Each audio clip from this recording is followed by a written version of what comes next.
ఎందుకొచ్చావో మర్చిపోయావు. కడుపులో ఉండగా ఏ ప్రమాణం చేశావో మర్చిపోయావు. ఎన్ని కోట్ల జన్మల నుంచి ఇలా తిరుగుతున్నావో మర్చిపోయావు.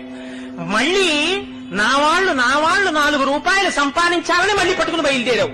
ఇంత సంపాదించి నువ్వు పట్టుకెళ్లేది ఏముందో చూపించు. ఇంతకాలం నా కొడుకు నా కూతురన్న కాయము లోపల జీవుడు ఒక్కసారి ఉత్క్రమణం అయిపోయాడా? ఆ కొడుకొచ్చి నిలబడ్డా, కోడలొచ్చి నిలబడ్డా, కూతురొచ్చి నిలబడ్డా ఏమర్రా రెప్ప వెయ్యదు, మాట వినదు. మరి దేని గురించి రానికి తాపత్రయం? ఇవన్నీ కాకుండా ఇంకొకటి ఉన్నది అన్న నమ్మకం నీకుందా? నీ ఊపిరి తీయిస్తున్నవాడెవరు? నువ్వు తిన్న అన్నాన్ని జీర్ణం చేస్తున్నవాడెవరు? నీ కంటికి చూపుగా నిలబడి చూపిస్తున్నవాడెవడు? నీలో తృప్తిగా భాషిస్తున్నవాడెవరు? వాడెవరో ఎప్పుడైనా ఆలోచించావా? వాడికి ఒక నమస్కారం చేద్దామని ప్రయత్నం చేశావా?